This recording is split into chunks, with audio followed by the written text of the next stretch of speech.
Dans cette vidéo de nomenclature, nous allons parler des bases, de l'hydrure et des amalgames. Pour commencer, une base, c'est un composé ternaire, alors il y a 3 éléments, qui se termine par un hydroxyde ou bien un OH.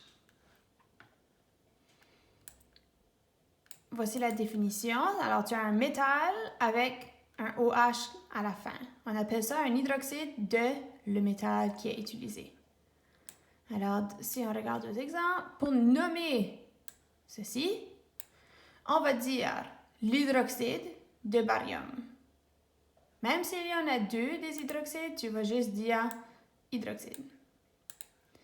AlOH3, tu as un OH à la fin, alors c'est hydroxyde d'aluminium. Ici, hydroxyde d'antimoine. Alors, dans ce cas, on doit placer le 3 est déjà placé pour nous dire que l'hydroxyde, tu en as besoin de 3 pour que les charges soient annulées. Ça fait antimoine veut en donner 3. À l'hydroxyde qui a une charge de -1, alors tu as besoin de 3 hydroxydes pour l'annuler.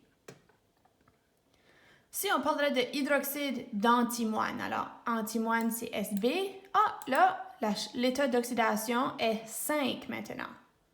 Puisque la charge de hydroxyde est -1, tu en as besoin de 5 pour annuler les charges, pour que la somme des charges soit 0.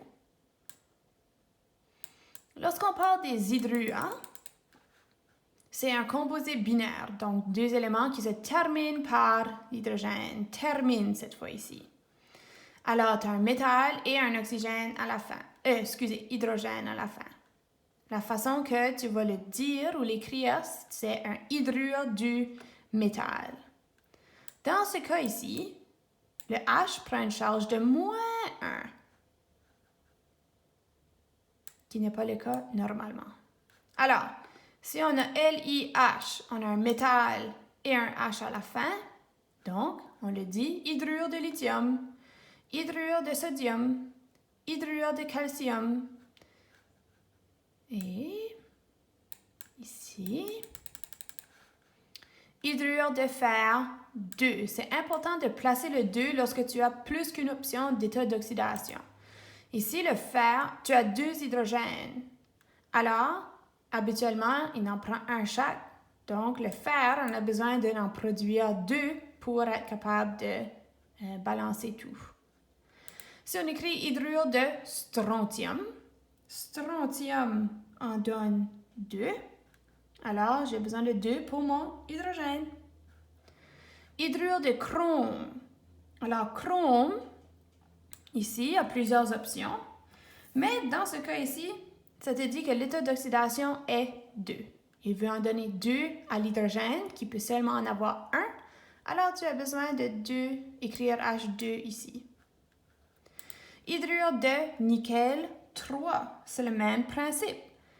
Hydrogène peut juste en prendre 1, dans ce cas ici, -1.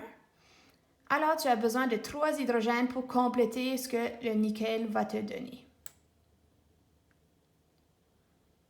Lorsqu'on parle des amalgames, c'est un alliage de mercure. Alors, l'élément de mercure se représente comme Hg sur le tableau périodique et tu as un métal. Alors, la façon que tu vas le dire, c'est amalgame de le métal. Voici des exemples. HGA, c'est un amalgame de sodium, amalgame d'aluminium. Alors ici, francium, HgFr, amalgame de calcium, HgCa. C'est ça que ça représente, c'est un alliage.